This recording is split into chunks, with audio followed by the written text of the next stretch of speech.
Vamos lá, seguimos ao vivo então com outros assuntos, ainda falando sobre o Congresso Nacional, porque o líder da oposição na Câmara, o deputado Cabo Gilberto, fez uma cobrança de explicações a Hugo Motta pela suspensão dos comunicados antes da ordem do dia. Só para a gente contar como é que funciona. A ordem do dia é quando iniciam as votações na Câmara dos Deputados, mas antes das votações é liberado para os parlamentares fazerem vários comunicados, mandarem recados ou fazerem também alguns discursos em relação a alguns assuntos. Isso sempre aconteceu na Câmara dos Deputados. Acontece que esta última semana isso está suspenso. Ontem foi suspenso, na segunda-feira também estava suspenso e só iniciou quando a ordem do dia foi autorizada, foi iniciada lá no plenário da Câmara dos Deputados. Os parlamentares estavam no plenário, mas não estavam autorizados a realizarem os seus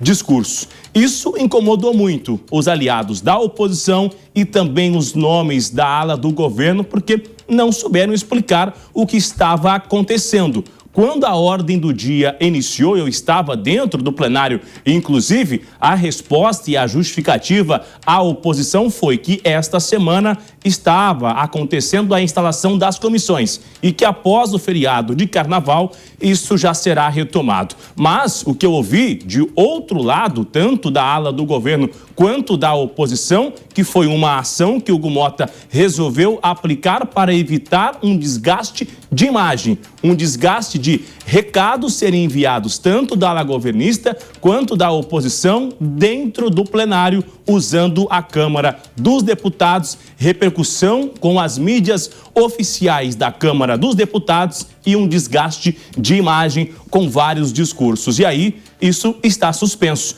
A conferir se será retomado, então, após o feriado de carnaval. Vamos ouvir as análises de Mano Ferreira. Qual é a sua análise? Há uma espécie de uma censura, há uma espécie de receio de aumentar o desgaste da imagem, tanto de Hugo Motta quanto do Congresso Nacional, Mano?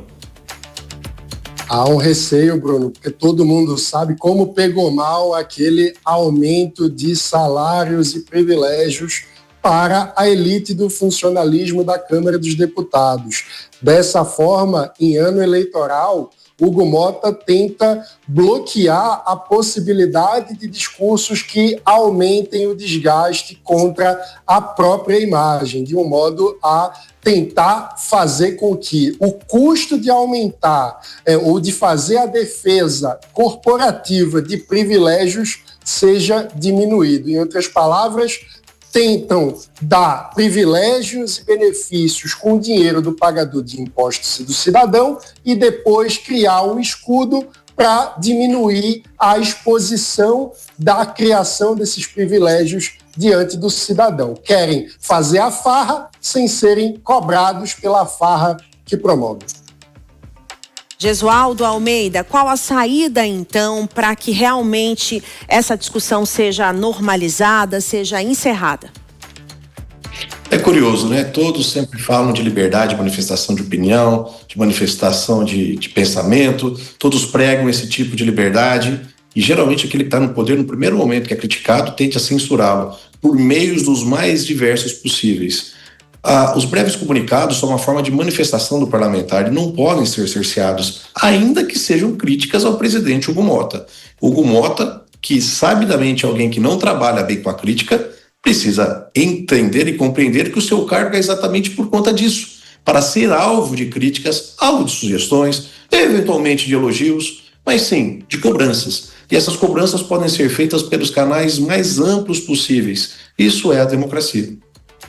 Infelizmente, poucos políticos sabem ouvir críticas, né? Obrigada, Jesualdo Almeida e Mano Ferreira.